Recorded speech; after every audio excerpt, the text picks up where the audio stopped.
కేసీఆర్ ప్రభుత్వం ఉన్నప్పుడు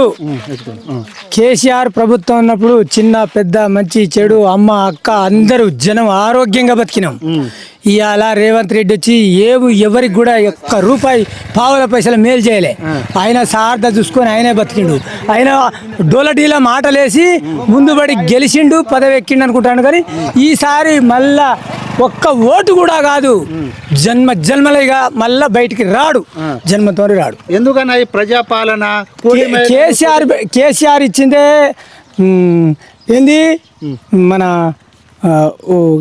రైతు బంధు, బోనస్, మళ్ళా పోతే రైతు బీమా, మళ్ళా పోతే ఏంది ఇంకోటి మన ఒక్క ఆడపిల్ల పెళ్లి అయితే 1,16,000 1,600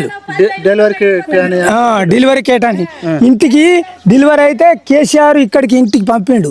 అవన్నీ కేసీఆర్ ముఖ్యమంత్రి వాళ్ళు చేసినాయి. కానీ ఈయన ముందర చేసింది ఏం లేదు. వాళ్ళు చేసిన బట్టే ఉరుకుతాడు కానీ ఎన్ని రోజులు ఉరికినా ఆయన నిగ్గలేడు, బయటికి రాలేడు. ఈసారి బుద్ధి తక్కువ అయితే ఆయన కోటేయాలి. బుద్ధి గల్లం పక్కా కేసీఆర్ కోటేస్తాం, కేసీఆర్ గెలిపిస్తాం, ముందుకు మేము నడుస్తాం. అంతే. మేము ఎన్ని రోజులున్నా కేసీఆర్ బిడ్డలమే. కేసీఆరే మా కన్న తండ్రి. మీ ఎమ్మెల్యే ఎవరా? మా ఎమ్మెల్యే మాకే తెలియదు. ఏం ఎమ్మెల్యే? Waste MLA. ఇంత లేదు, గోళీలు ఆట ఆడుకునే ఎమ్మెల్యే, వేస్ట్ ఎమ్మెల్యే. ఆమె ఎస్ఎస్పీనట. మా ఊరికి ఎన్నడో ఒకనాడు వస్తుందో రాదో మా కళ్ళకైతే మేము చూడలే. వేస్ట్. దయాకర్ ఉన్నప్పుడు చచ్చినా వస్తాడు, బతికినా వస్తాడు. ఏ గింత ఆపత అయితే మా మమ్మల్ని ఆదుకుంటాడు. పిట్టగాంక లేచొచ్చినట్టు లేచొస్తాడు మా దగ్గరికి. దయాకర్ రావు అంటే మేము పడిచేస్తాం.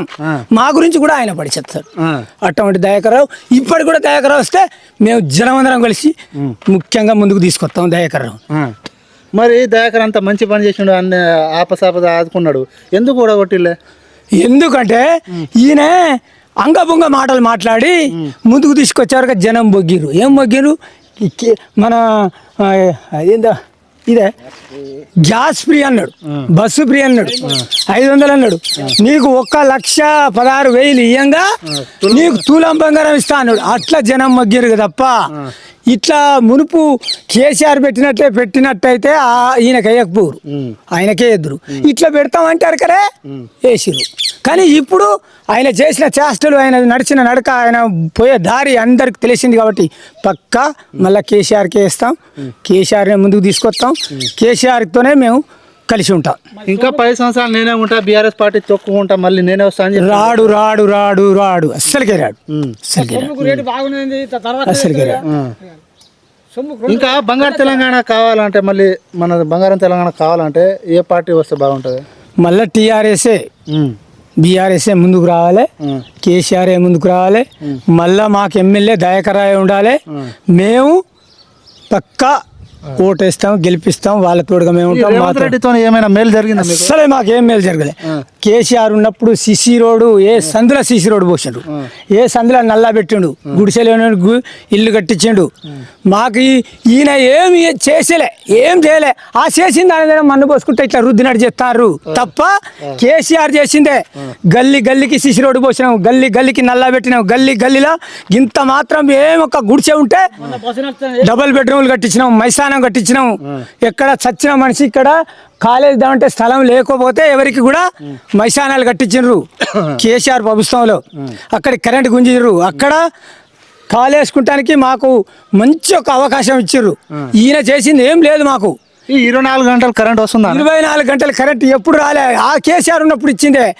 ఆ కెనాలి రావాలంటే కేసీఆరే. ఆ కెనాల్ నీళ్ళు తెచ్చింది కేసీఆరే. కెనాల్ నీళ్ళు వచ్చిన కాంచే మేము జనం అంతా కలిసి మేము పంటలు పండించుకొని బతుకుతున్నాం. చేసింది ఏం లేదు మాకు. ఈ కాళేశ్వరం కూలిపోయింది అని చెప్పి అది దండుగా, అది అనవసరం. అది అంతా అంగబొంగలు మాటలు మాట్లాడి ఏదో రకరకాలుగా బుట్టించుకొని నేను గెలవాలి, నేను ముఖ్యమంత్రికి ఉండాలి అనుకుంటాడు. కానీ ఇక జన్మలకు ముఖ్యమంత్రి కాడు, ఆయనకు ఓటేయం. ఇంకో ఛాన్స్ ఇవ్వండి. యశస్విని మేడం కూడా అస్సలకేయం. యశస్విని మాకు అస్సలకే ఎక్కడ కూడా మాకు అవుపలేదు. ఆమె కూడా మేము ఇంతకు ముందు కూడా వేయలేదు, ఇప్పుడు కూడా వేయం. మీ ఊరికి ఏమైనా అభివృద్ధి చేసిందా? ఏం చేయలే. ఎప్పుడైనా ఒకరికో ఇద్దరికో ఇచ్చినట్టే వాళ్ళు ఇద్దరే ముగ్గురు పట్టుకొని ఎగురుతారు తప్ప ఎన్ని రోజులు ఎగిరినా వాళ్ళకి అక్కనే ఉంటారు. వాళ్ళ నుంచి ఏం కాదు. మేము పక్కా మేమే ముందుకు వస్తాం. ఎవరు? ఏ పార్టీ? కాంగ్రెస్ ఎన్నడూ కూడా రాదు. పక్కా టీఆర్ఎస్, కేసీఆర్ ముందుకు వస్తాడు పక్కా.